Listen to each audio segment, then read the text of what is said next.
Just now, when I returned the ball to the opponent's backhand corner, their return was basically within my control. Here's an important point to note.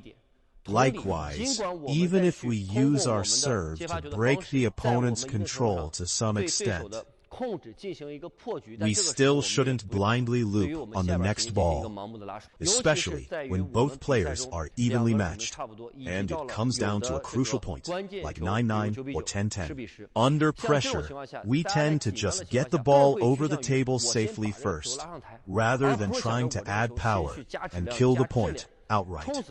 This approach is much closer to real match play. For our second way to break through, we need two conditions. First, good anticipation of the ball. Second, quick footwork to get set. Now, if our anticipation isn't accurate and our footwork isn't fast enough, is there another way to break through? Yes, there is. Let's get set and take a look. Okay, you saw that.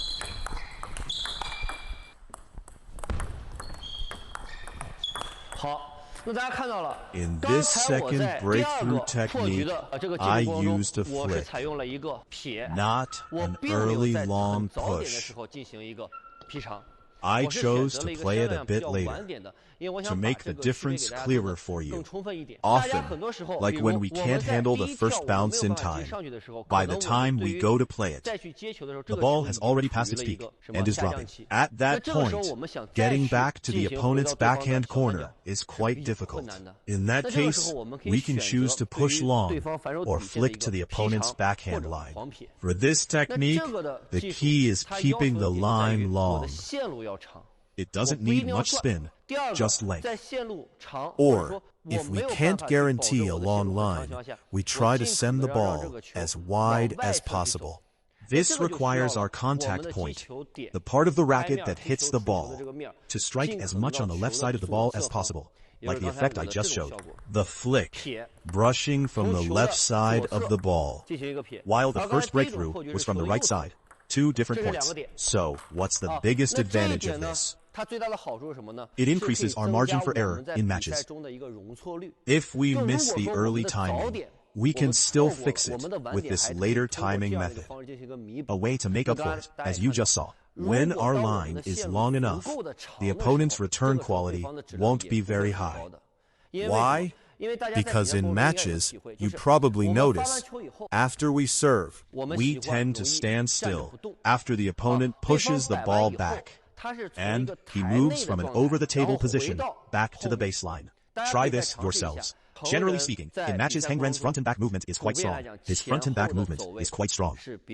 What's lacking? His side-to-side movement is fine, but front to back, once he's pushed deep, you'll see he gets really uncomfortable, even worse than dealing with short balls. So at this point, forced into a passive position, he goes for a loop. But his speed, power, and spin all suffer. This is where we build our second tactic. Once the opponent's on the back foot, I actively change the direction. So, here's what I'd suggest training, or in match play, right after their first loop. Change direction immediately, because at that moment, their shot quality isn't high yet. Second point, thinking about it psychologically. If I send this ball back to their backhand, they might not react in time on the first shot, but once they react on the second, they add quality. And as the rally goes on longer, our chances and confidence to change direction only get lower.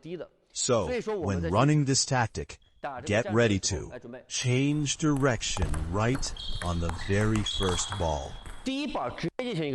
Notice, in these last few shots, when pushing, I wasn't in a rush to speed things up, even though I could have chosen to go fast.